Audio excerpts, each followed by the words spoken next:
নমস্কার। তোমরা সকলেই জানো যে আজকে 6 সেপ্টেম্বর, আর গতকাল ছিল ডক্টর সর্বপল্লী রাধাকৃষ্ণনের জন্মদিন উপলক্ষে একটা ঐতিহাসিক দিন হিসাবে সারা বিশ্বেই পালিত হয়।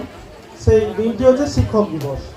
তা শিক্ষক দিবস পালনের উদ্দেশ্যে আমি প্রথমে কিছু বলতে চাই যে আজকে এই রেনেসাঁস কোচিং সেন্টারে বলার যে একটা সুযোগ পেয়েছি, আমাদের সেন্টারে যেসব সহকর্মীরা রয়েছেন তাদের উদ্দেশ্যে আমি কৃতজ্ঞতা জ্ঞাপন করছি।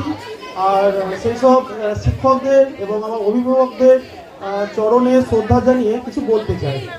শিক্ষক হচ্ছে সমাজের কারিগর। শুধু একটা মেরুতে শিক্ষককে বিচার করলে হবে না, কারণ শিক্ষকরা সমাজের সমস্ত কিছুতেই তোমার অংশগ্রহণ করে। একটা ছাত্রছাত্রী দায়িত্ব বলতে পারো, শিক্ষার প্রতি কৃতজ্ঞতা, তারপর ছাত্রছাত্রীদের মনের যে ভিতরে যে প্রতিভা, সেগুলোকে শিক্ষকরাই একটা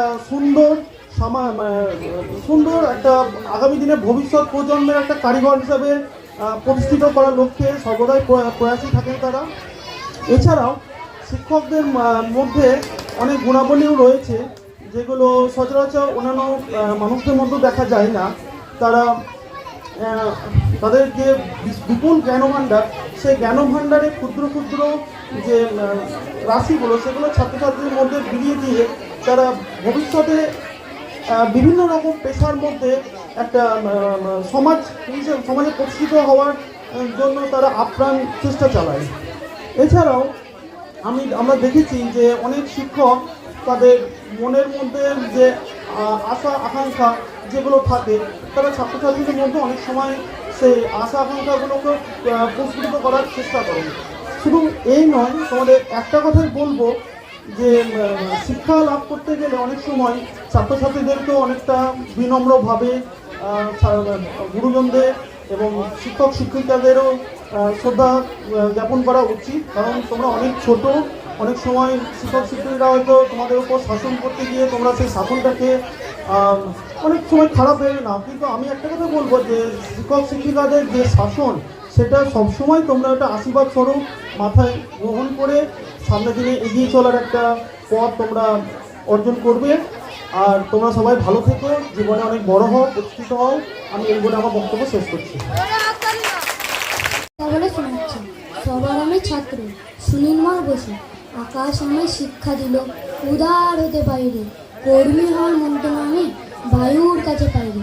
পাহাড় শেখায় তার সমান, হয়ে যেন ভাই মন খোলা মাঠের উপদেশে দিনগুলা হয়ে তৈরি। সূর্য আমায় মন্ত্রণা দেয় আপন দিকে চলতে, চাঁদ শেখালো হাসতে মিঠে মধুর কথা বলতে। ইঙ্গিতে তাই শিখাই সাগর অন্তরত্ন রত্ন। নদীর কাছে শিক্ষা পেলাম আপন বেগে চলতে, মাটির কাছে সহিষ্ণুতা পেলাম আমি শিক্ষা। আপন কাজে কঠোরতে পাষাণ দিলাম দীক্ষা। ঝর্ণা তাহার সহজ গানে গান জাগালো আমায় পানে, শ্যাম বনানী সরস্বতা আমায় দিল ভিক্ষা। বিশ্বজোড়া পাঠশালা আমার সবার আমি ছাত্র, নানানভাবে নতুন জিনিস শিখছে দিবারাত্র। এই পৃথিবীর বিরাট খাতায় পাঠ্য যেসব পাতায় পাতায়, শিখছি যেসব কৌতূহলে সন্দেহ নেই মাত্র। নমস্কার। কাজী নজরুল ইসলাম। ঊর্ধ্ব গগনে বাজে মাদল, নিম্নে উঠালা ধরণী তল। তরুণ পাখিয়ে তরুণ দল, চল রে চল রে চল, চল চল চল। উষার দুয়ারে হানিয়ে আঘাত, আমরা আনিব রাঙা প্রভাত। আমরা টুকাবো তিমির রাত, বাধার বিদ্যাচল। নব নবীনের গাইয়া গান, সজীব করিব মহাশ্মশান। আমরা জানিব নতুন পান, বাহুতে নবীন বল।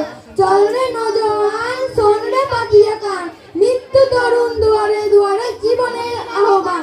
ভাঙরে ভাঙল, চল রে চল রে চল, চল চল চল। নমস্কার। নমস্কার। আন্তরিক শুভেচ্ছা ও অভিনন্দন। আগামীকাল 5ই সেপ্টেম্বর ছিল ডক্টর সর্বপল্লী রাধাকৃষ্ণনের জন্মদিন। আমরা যেমন সকল টিচারদের জন্মদিন পালন করার জন্য জেদ ধরি, ঠিক একইভাবে ডক্টর সর্বপল্লী রাধাকৃষ্ণনের ছাত্রছাত্রীরা জেদ ধরেছিলেন তার জন্মদিন পালন করবেন। তিনি বলেছিলেন যে আমার জন্মদিন যদি টিচার্স হিসেবে পালন করা হয় তাহলে তিনি বেশি খুশি হবেন। তাই 5ই সেপ্টেম্বরকে আমরা শিক্ষক দিবস হিসেবে পালন করি।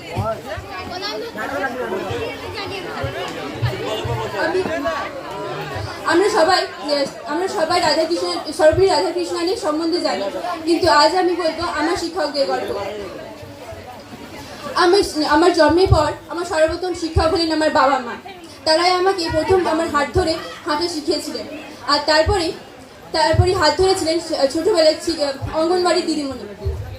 আমরা এমন সবাই আছি যারা অঙ্গনবাড়ি দিদিমণিকে ভুলে যায়, এমনকি উইশ করতেও ভুলে যায়। আমি কোনো রকম ব্যতীত নই। তারপর প্রাইমারি স্কুলে ভর্তি হই। প্রাইমারি স্কুলে হেড স্যার ছিলেন, শিক্ষাদান স্যার ছিলেন, আর একটা নতুন স্যার ছিল। কিন্তু সবথেকে বড় হলো এটাই যে আমি কোনোদিনও নিজের জন্য মার খাইনি, মানে প্রায়ই মার খাইনি পড়াশোনার জন্য, কিন্তু ক্লাস ফাঁকি দেওয়ার জন্য অনেক মার খেয়েছি। আমি যে একাই যেতাম গল্প শুনতে সেটা নয়, আমার সাথে আরও আমার দুজন বন্ধুও ছিল। ক্লাস 5-এ প্রথমবার টিউশন টিচারের সম্মুখীন হই।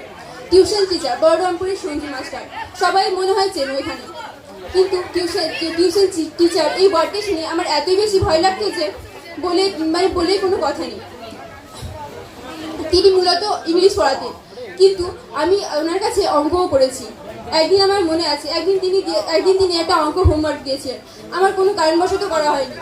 এখন অবধি আমার মনে আছে যে আমি রাত 2টার সময় উঠে ওই অঙ্কটা করেছিলাম। হ্যাঁ, লিটারালি মানে আমি সত্যি বলছি, এখন আমি রাত 2টার সময় উঠে অঙ্কটা করেছিলাম। এই টিউশন টিচার সম্বন্ধে আমার এত বেশি ভয় ছিল।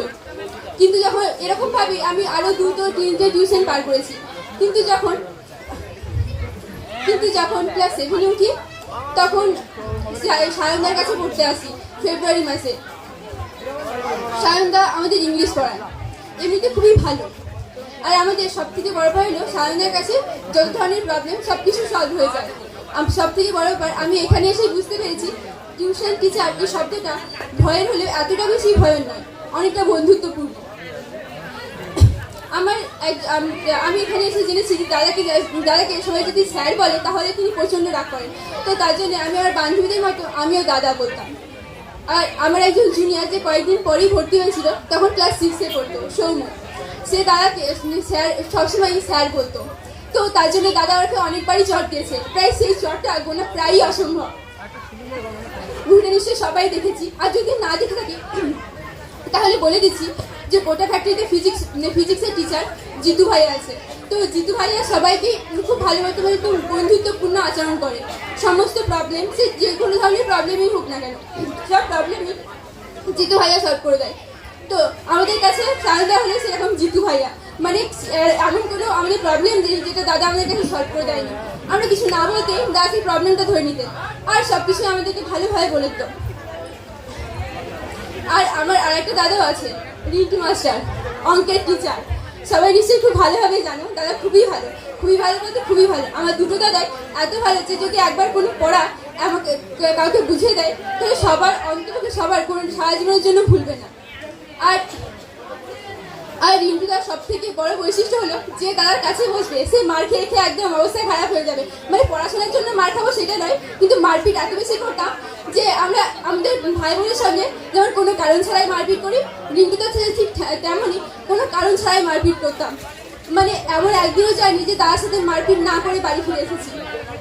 সব থেকে বড় ব্যাপার হলো যে আমরা যদি এরকম ভুলেও যেতাম না যে দাদাকে মারবো না কি বাড়ি চলে যাবো, তো আমরা লাস্টের বেলায় সাইকেল নেওয়ার একটু আগে দাদাকে এক কিল মেরে আসতাম, দিয়ে আবার আসতাম। তো দাদা আমাদেরকে ধরতে আসতো আর আমরা পালিয়ে যেতাম। আর তার সঙ্গে আমাদের এত ভালো বন্ধুত্ব ছিল। আর আমি এখন দ্বাদশ শ্রেণীতে পড়ি, কিন্তু সব থেকে খারাপ ব্যাপার হলো দাদার কাছে টেনে পড়তাম। তো তার এই মারপিটগুলো প্রচুর বেশি মিস করি। আর সায়নদা, রিন্টুদা, অতনুদা সবাই এখানে কোচিংয়ে যতজন আছে সবাই খুব ভালোভাবে পড়ায়।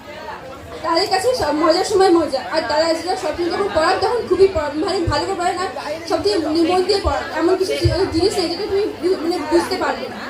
যখন মজা করান তখন খুবই ভালো মজা করান, আর যখন পড়ান তখন খুবই ভালো পড়ান।